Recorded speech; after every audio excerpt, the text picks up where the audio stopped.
السلام عليكم. باقي يومين او ثلاثة تبدأ معركة ما بين شيبان العايل وشبابه، هذول يبونه بالنهار وهذول يبونه بالليل العيد. المشكلة هالشايب الفرد الراية ليه تبي تكفى بالعيد؟ لا، نظام استراحات قط لا تقط. طيب يا اخي احنا ما نبيه الا بالليل يا اخوي. يعني يا معاشر الاسر، طبقوا نظرية اللي ياخذ امنا عمنا، اللي يبي يتكفل بالعيد هو اللي يحط العيد متى. اما مسألة ان العالم تقط وبسليمان اللي ما تسوى شماغه اللي يلبس ثوب صيني يفرض رايه والعالم تخسر، لا يا اخوي. الشايب اللي يفرض رايه ذا من خيره هنا، وحنا طال عمرك حريمنا تضوطنا بهالسوقه.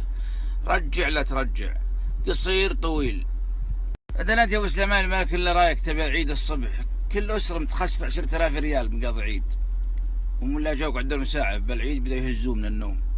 ولا جاء قدام الظهر تسدحت العالم تقول ثيرين بهم لغم، البجران النميم كنادرهم والحريم فساتينهن حاله.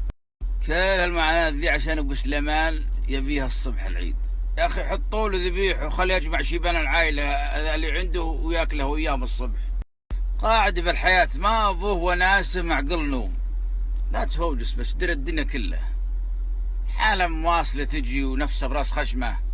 عندنا انت بعض العوائل بطلوا انتهازيه، اخر العنقود من العائله يصير ساكن ببيت ابوهم هم تكب عليها العالم يغدي العيد عنده، والبنات يجون كل الناس يجون وراه يجون لما الناس والله ساكنين ببيت ابونا. وش بيت ابوكم قصر اليمامه تكلفوا عاد 15,000 عيد كل سنه.